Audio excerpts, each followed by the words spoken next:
Barkada na ang pagbibenta ng 20 pesos na bigas. Sa pagkakataong ito, para naman sa mga minimum wage earners sa Maynila. Para marami ang makinabang, gumagawa ng application ang Agriculture Department para labanan ang mga mananamantala. Nakatutok si Bernadette Reyes.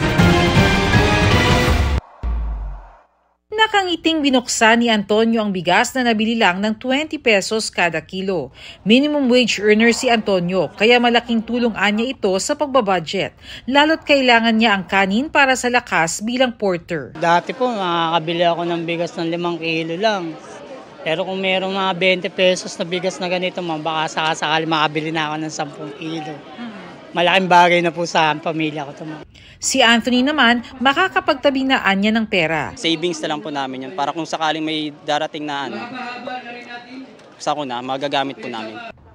Ngayong araw, formal na inilunsad ang programa sa mga minimum wage earners sa Manila Harbor Center sa Maynila. Dagdag sila sa mga 4-piece beneficiary, senior citizens, PWD at solo parents na pwede na dati pang bumili nito. Ina-identify po namin nasaan sila at sino-sino sila. Nasaan silang mga kumpanya. Ngayon pong araw, meron po tayong aabot sa 16,000 na mga minimum wage earner. Hindi lamang po dito sa Manila, sa ibang probinsya po nagkakaroon po ng mga ganito. Depende sa kumpanya o employer, pinag-aaralan kung mas mainam na salary deduction o agarang bayad ang magiging sistema ng pagbili ng bigas.